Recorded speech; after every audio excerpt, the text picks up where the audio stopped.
All right, you guys, so we're just continuing work on narrative writing, which is one of my favorite things that we do in the 6th grade. Today's work is really just getting ready to write that narrative. You have to come up with some story ideas. And the most important thing that you need to remember is that for narrative writing or personal narrative, you have to pick a really small moment. You can't pick the fact that you have played a whole football season, or you can't write about your entire school year in 5th grade.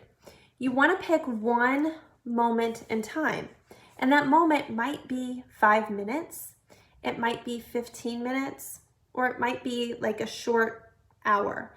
Overall, it's a very small moment. So I started looking at my rambling autobiography, and I picked a couple of ideas off of that to add on to my narrative writing list.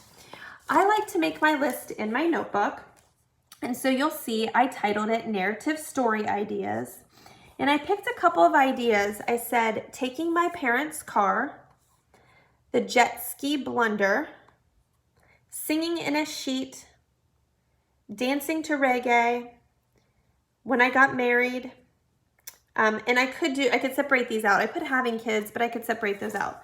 So those were some ideas from my rambling autobiography that I added to my list. And then I set a timer. And for about 2 to 3 minutes, I just brainstormed other small moments in my life.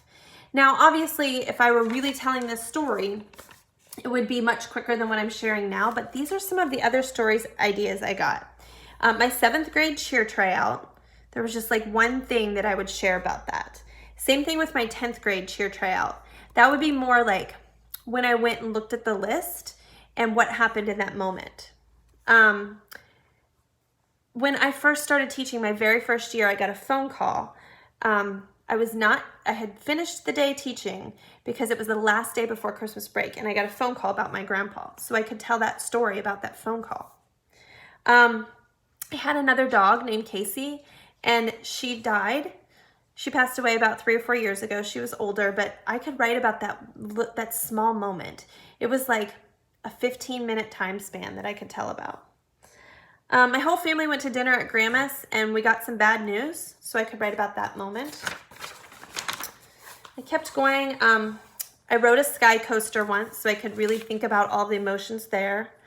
The first time I rode an upside-down ride. The day that we picked out Jules. I dislocated my shoulder, and so like thinking about how that happened, I would probably just write about how it happened and when I found out it was dislocated. When they announced the class president, that was my junior year, and I could write just about kind of all of the emotions I was feeling in that moment. And then I did a dance contest a few years ago. My brother and I both were in the dance contest at Disney, and so I could write about that little moment in time and like what it was like. So the next step is to really look at your list and think about what are 2 stories that you remember from beginning to end that you could really share the emotion. You could share some description about that particular event. Now, I've looked at my list, and there are 2 that stick out on this list. One is a really sad story I could tell about when my dog died, but I remember every single detail. So again, you know, it's a sad story, but it is my story, so I could tell it.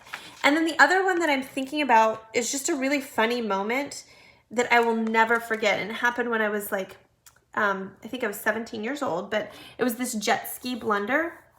So those are going to be the 2 that I'm going to circle and just kind of keep off to the side and think about which one of those I'm going to move forward with. So you guys, happy writing today. I can't wait to see your list and see what small moment story ideas you come up with. Have fun.